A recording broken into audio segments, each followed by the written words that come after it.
ہمارے ذہنوں میں جو معیارات بیٹھے ہوئے ہیں وہ کیا ہے؟ کامیابی پیسے سے ہے، کامیابی جائیداد سے ہے، کامیابی کاروبار سے ہے، کامیابی شہرت سے ہے، کامیابی اقتدار سے ہے.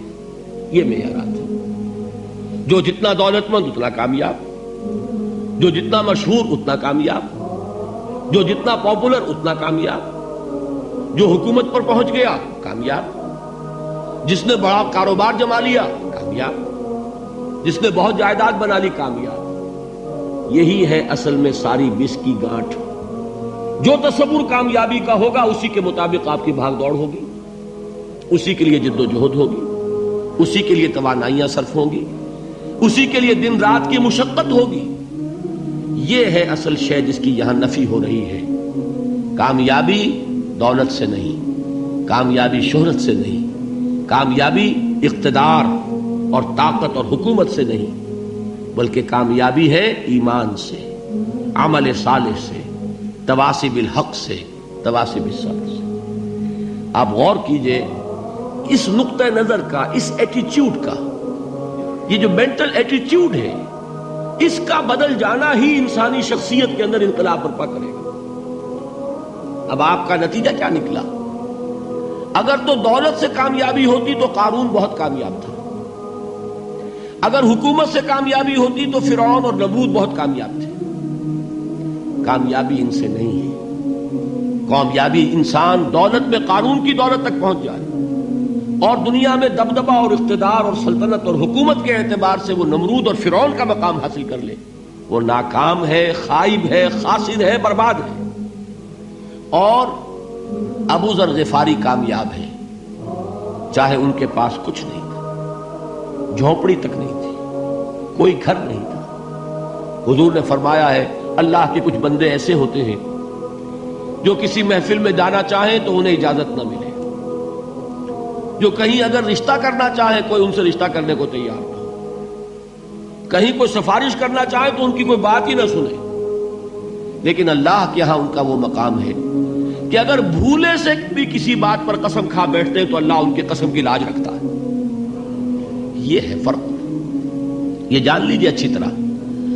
اس بات کا مان لینا آسان، اس پر سبحان اللہ کہنا آسان، لیکن اس کے مطابق آپ کے اپنے ذہن کا بدل جانا بہت مشکل. اس لیے کہ ہم متاثر ہوتے ہیں اپنے ماحول سے.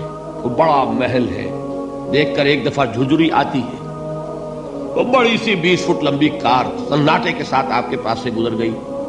ایک دفعہ اعصاب کے اندر ارتعاش ہوتا ہے، محسوس ہوتا ہے بڑے یہ نصیبے والے لوگ ہیں، بڑے خوش نصیب، بڑے کامیاب. حالانکہ کچھ معلوم نہیں کہ یہی سب سے بڑی بد نصیبی ہو سکتا ہے کہ یہی سب سے بڑی ناکامی ہو. اگر ذہنوں میں یہ بات بیٹھ جائے کامیابی کس شے سے. یہی وجہ دیکھیے قرآن مجید میں بارہا آپ دیکھیں اولئک ھم المفلحون، یہ ہے لوگ کامیاب ہونے والے. آج یہ آپ نے نماز میں وہ آیات سنی، یا ایھا الذین آمنوا ارکعوا واسجدوا واعبدوا ربکم وافعلوا الخیر لعلکم تفلحون.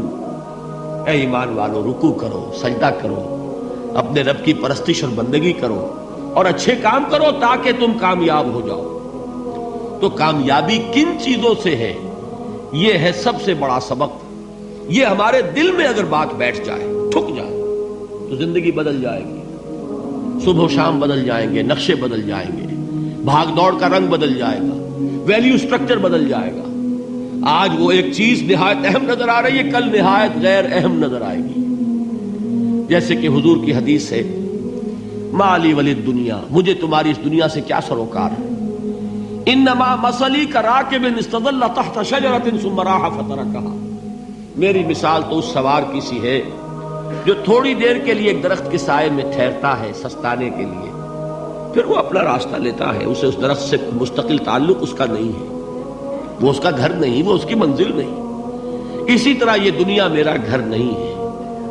اب دیکھیے ہم کہتے ہیں انا للہ و انا الیہ راجعون، ہم تو مسافر ہیں، ہم اللہ کے پاس سے آئے، اللہ کی طرف ہمیں لوٹ جانا ہے.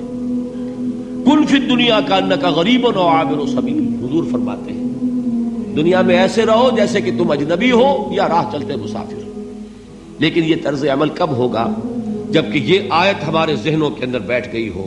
والعصر ان الانسان لفی خسر الا الذین آمنوا وعملوا الصالحات وتواصوا بالحق وتواصوا بالصبر. یہ ہے اصل بات جو میں نے عرض کیا تھا کہ میں بتاؤں گا صحابہ کیوں ایک دوسرے کو یاد دلاتے تھے. اس لیے کہ دیکھیے جیسے برف باری اگر ہو رہی ہو، آپ باہر نکلیں گے تو برف آپ کے کپڑوں پر جم جاتی ہے نا، تو آپ جھٹکتے ہیں کپڑوں کو تاکہ برف ہٹ جائے. ہمارے ایمان پر اس دنیا میں رہتے ہوئے جب ہم متاثر ہوتے ہیں ماحول سے تو گردہ آ جاتا ہے، برف پڑ جاتی ہے.